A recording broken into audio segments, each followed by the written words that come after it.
make you feel better. I was trying to record this thing, but damn, every time I'm trying to record, something happens. But yesterday was the draft. Now, here's a little something I have to tell about the draft. Why you guys don't understand this, I don't understand. It puzzles me. The NBA is a business. Every year, 60 players get drafted. Half of those players don't make it and survive in the NBA. It's just common logic, okay? You multiply, then you subtract. Because you always want to take the player that's always better. For starters, the NBA don't have enough teams to employ everybody, okay? People will always get cut. People will always lose jobs. People will always not be successful in the NBA. And that's very common. You don't realize that because you don't give a fuck about the guys that don't make it. You only care about the guys that become categories 1 through 3, what I'm trying to explain to you. All right? So let me explain to you the philosophy of a draft pick, okay? As a guy that played basketball, there's only 6 categories that you can land as a basketball player, right? And I'm going to be on, this is the categories, all right? 1, you could be GOAT status.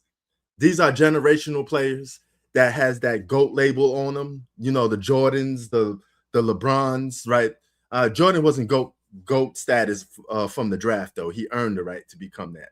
But LeBron was always a very hyped up player. So he had that GOAT status on him.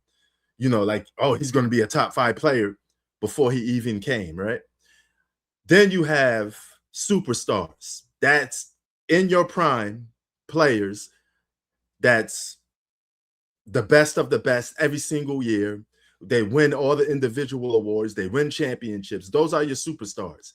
But that only gets hogged up by a selected few amount of players. All right. So there's only like 5 or 4 superstars per generation. That's just how it is. Then you got all-stars. Now, all-stars could be broken up into 2 categories. That's category number 3. That's guys that become perennial all-stars, guys that's all-stars for like 10 years, flat, right?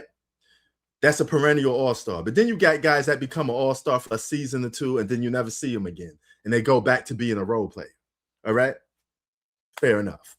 Then you got 4 through 6, which is the categories that people don't really want to be in. They're not the most desirable, but it's common. Number 4 is a role player.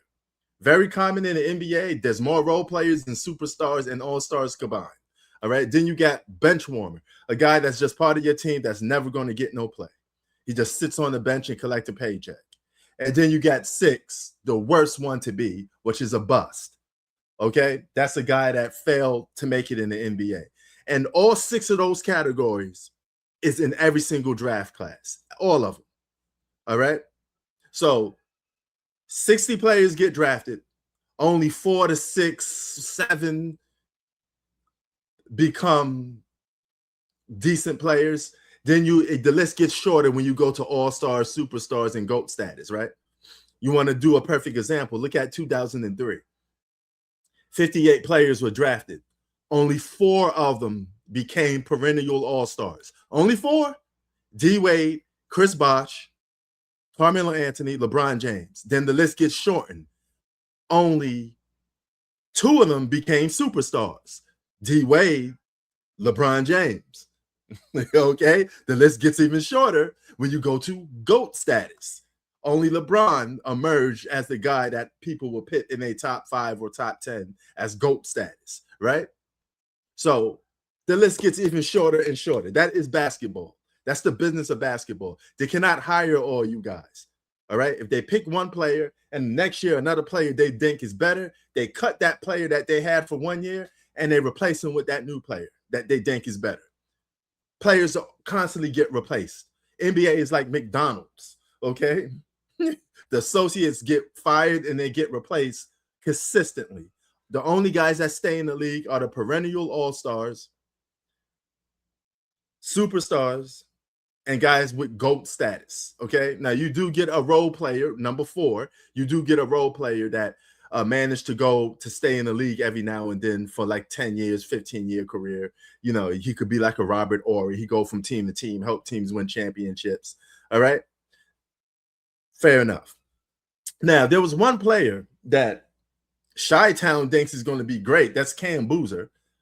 And another friend of mine just said Cam Boozer going to be great. I don't see what you guys find so special in it. That's just me. I see a role player written all over him. I think he's going to be, out of all those 6 categories, I think he's going to be a number 4, which is a role player, which isn't bad. It's not offensive. He could be a role player at average 13, 15 points a game. And maybe 1 or 2 years, he may boost up to become a 1-time All-Star, 2-time All-Star. That's my opinion of him. But that's the miracle of a draft class. Anybody could be successful. You don't know what number they could be. You just have to take a guess and see who's going to be who. That's the magic of a draft class. All right. It's all guessing who's going to be great and who's not. Sports out. Peace.